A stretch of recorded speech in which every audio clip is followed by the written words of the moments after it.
Good morning. My name is Wendell Dobbs, and I teach flute here at Marshall University. And I wanted to share with you a couple things today that normally we don't think about so much. So, and by the way, let me just tell you, my email is dobbs@marshall. That's DOBBS @marshall.edu. So if you have any questions about this, please don't hesitate to send me an email, and I'll get right back to you. So I wanted to talk about two things. One is how we put the flute together, and then how we hold the flute. So, let me just sort of back up here. You know this is just a standard flute just like yours. Flute comes in three parts. So what I do, and I was told to do this a long time ago by a flute manufacturer, and so I've always followed that advice, but I hold the foot joint of the flute like this with my index finger around that post. And then I hold this up here around the barrel so that I stay off the mechanism. And then you start downstream a little bit, and very carefully you pull that right into place. Now for my playing, I like to have that post right in the middle of that key. So now depending on how large your hands are, perhaps you might want to adjust that, but that's what I do. Now then for the head joint, once again I try to stay off the keys, and I put that in very carefully. By the way, all these tenons, if you wipe them off with your handkerchief, it gets some of that, the oxidation off of there, and it makes them go together a little bit easier. So what I do on the head joint, on this front blade of the embouchure hole, I line that up with the first key here. That's what I do, and the reason I do that, and you can look down there and aim like that, is because when I hold the flute, I want to have these keys fairly level.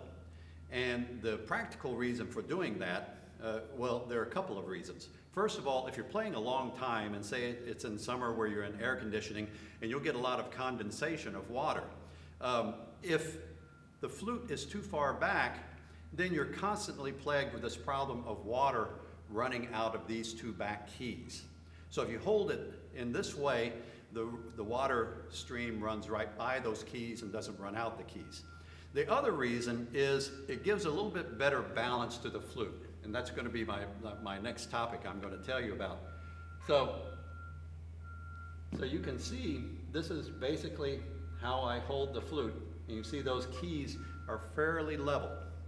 Okay, so now then, how do we hold the flute? Flute is sort of like, it's one of those instruments which is a little bit uncomfortable sometimes to hold. Sometimes it takes a long time to really learn how to hold the flute comfortably. So what I do is I think about 3 points of contact. 3 points of contact. And the first is this thumb, okay? And the second is the crook of this index finger right here. And the third is my chin, where I'm going to set it. So there's three points.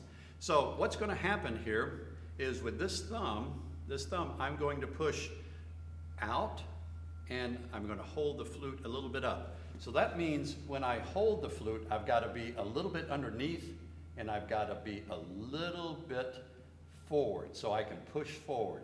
And after doing this for as many years as I've done it, you can see there's a little indentation on my thumb there. So that's the first point. I'm right there. Now, this part, I have really good control of the flute right here in the crook of that index finger. And then finally, I have good control here of it under my chin. So if I do this correctly, I can hold the flute and not depend on any of the other fingers. You know, on flute, a lot of times we depend on this E-flat key, and we'll put a lot of pressure on that because we use it a lot. And it becomes sort of a point of control for the flute. But it's probably not best for technique. We want to have complete independence of that little finger. And so this technique will give you that. So those are my 3 points of contact, and they give me complete control.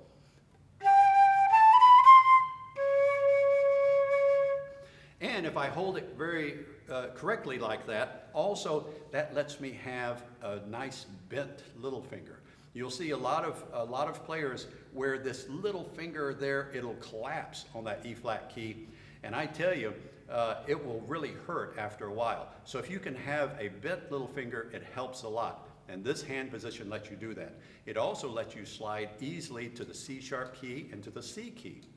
And so you can develop really nice technique getting around those foot joint notes, which is often a difficult thing to do. So basically that's it.